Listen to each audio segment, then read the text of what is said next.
ituturo ko sa inyo how to fix the V8 condenser mic akin sa L068, the light and sound card. Ganda ng boses, ito sa music, ito sa headphone, at ito yung sa mic. Ito yung ginagamit ating charger ang Android. Ayan, pag i-charge natin to, magta-charge step by step. Palapit natin. Ito yung sa charger. I-on na natin. Yan. On na yan. Nag-on. Ngayon, i-flex ko muna yung microphone ko para madiretso yung salita ko doon sa ano. Para gumaganda yung boses ko. Ito yung microphone. Aking ilalagay din eh. Wire ng microphone.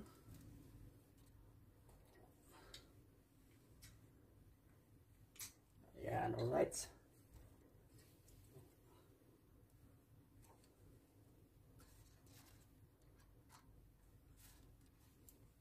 Sa laking hiwag ng salamin.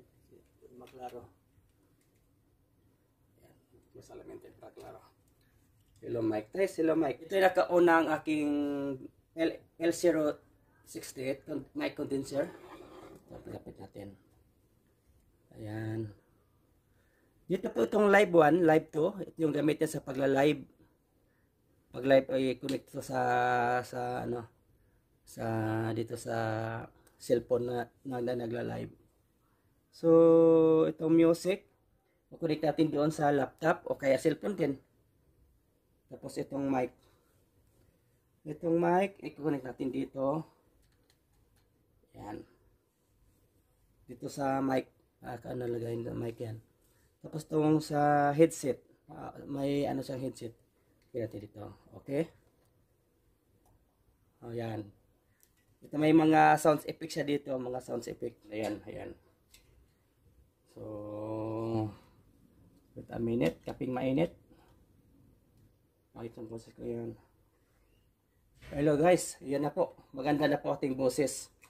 Ano na. O yun, nakunik ko na yung microphone sa headset. Ngayon naman, punta tayo sa music. Kasi wala akong wifi sa laptop ngayon. So, kailangan natin gamitin na cord. Yung aux cord, kailangan yung original. Huwag yung local. Kasi yung local, masyadong maiko.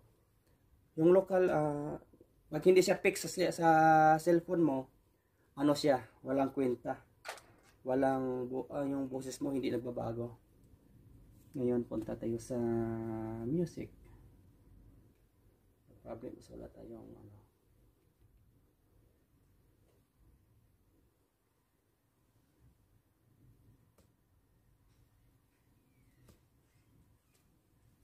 Ito sa music, na nakalagay dito, yan ating pang sa saksak. Tapos ilagay natin to sa sa laptop o kaya cellphone din. Yung sa saksak natin. Ayan. Ayan, na-fix na natin. Ayan. Ngayon, ito yung pang live natin. Lagyan natin sa live. Live 1, live 2, pwede live sakit saan.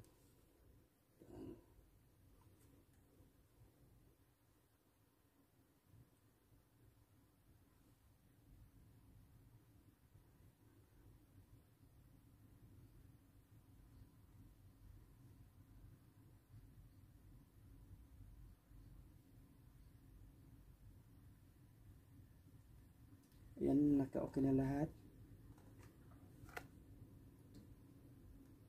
Ayan. So, DC, naka-charge, live 1, yung mga live 2 music sa ano. Itong isa, pang mic sa headset. Tapos, yung pang live, i-connect natin sa cellphone nga nagla-live doon. Para makonek yung ating boses. Yan, lagyan natin dito ha. Dito. Make sure din na ang ating aux, ito siya, ay fix talaga sa butas ng ating cellphone. sa ating nagla-live. Yan kailangan talaga ng fix talaga. Kasi kung hindi siya talaga fix, ano siya, hindi siya, yung boses mo walang pagbabago. Alright. Yan na fix na. Kasi wala tayong tempo di kita kumanta kasi wala tayong sounds, mic, sounds. Sounds, mic, sounds. Up as the heavens, a twinkle just for you. And Mr. Moon, he came by to say goodnight to you. I sing for you, I sing for mother, praying for the world. Yan po guys, sana may natutunan kayo sa akin. Simple instruction. Kapala. Kailangan natin gamitin na aux, kailangan talagang fix siya sa butas, ang kanyang tutusokin.